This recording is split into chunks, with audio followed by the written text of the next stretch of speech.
Meu nome é Gabriel Gossman, eu sou aluno do terceiro semestre do curso de Engenharia Elétrica da Universidade Federal do Rio Grande do Sul e agora eu vou apresentar o projeto que eu desenvolvi sob orientação do professor Wallner Brus Amarelo no Laboratório de Sistemas Industriais, que é o projeto de uma carga eletrônica de potência para autocalibração de qualímetros sem contato.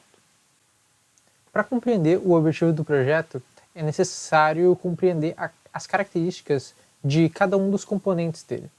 Então, um qualímetro é basicamente um dispositivo eletrônico que mede a tensão e a corrente de uma instalação elétrica ao longo do tempo e para fazer um processamento nesses sinais e determinar o consumo e o fator de potência da instalação. E a importância dele ser multicondutor é devido ao fato de que a maior parte das instalações elétricas de potência, sobretudo industriais, são baseadas em sistemas trifásicos equilibrados. E nesses sistemas, o campo eletromagnético líquido é nulo. E a importância dele ser sem contato é porque é muito mais prático tu fazer uma medição na realidade sem interromper o fluxo de energia, porque tudo isso só é tempo e custos. A literatura descreve amplamente como é possível determinar e fazer as medidas de tensão e corrente em sistemas desse tipo através do uso de vários sensores de campo eletromagnético ao redor dos condutores. No entanto, para todos esses métodos é necessário haver um conhecimento da geometria do sistema.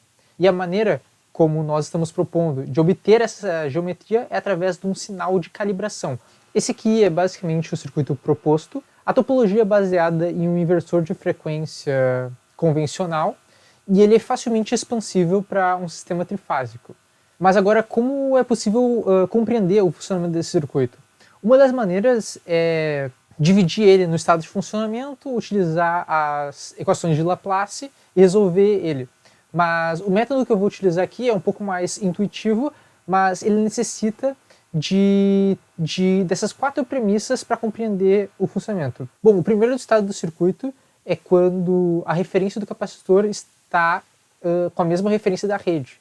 Com isso a gente consegue utilizar as equações de Kirchhoff, fazendo a malha, e a equação do indutor para determinar que se a gente levar em consideração as premissas do slide anterior, o dI dt ele é negativo. Enquanto que se a gente trocar a polaridade do capacitor, a gente vai ter a conclusão contrária, que o dI dt é positivo.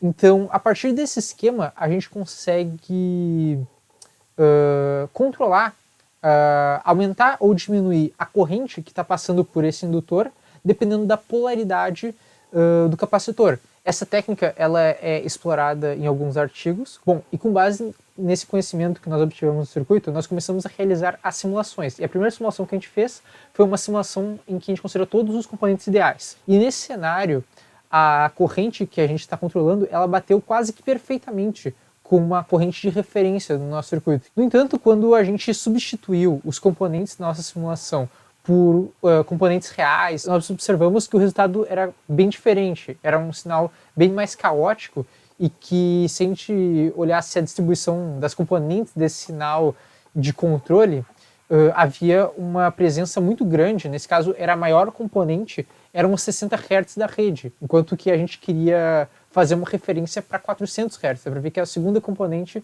no gráfico é de 400 Hz. O controlador ele é baseado em um controle por histerese, uma comparação entre o sinal real e o sinal de referência, e a gente foi otimizando o valor desse dead time. Então, quando a gente montou esse circuito na prática, a gente obteve esses resultados aqui. Dá para ver que a maior componente, de fato, são os 400 Hz, que era a nossa frequência fundamental, mas também é uma boa participação da frequência da rede.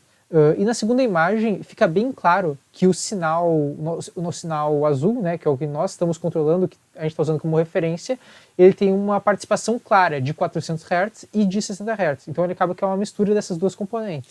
É importante deixar claro que, apesar do fato do sinal gerado ter mais de uma componente, isso não impediria a utilização dele no processo de calibração, uma vez que nós estamos preocupados apenas com as frequências ao redor da frequência de calibração. Então nós poderíamos utilizar filtros ou outras técnicas para eliminar completamente as outras componentes. Nós não podemos validar quantitativamente o desempenho do circuito, como nós fizemos nas simulações, apenas qualitativamente, através das componentes, mas o circuito pareceu promissor e com essas melhorias ele seria apropriado para essa aplicação.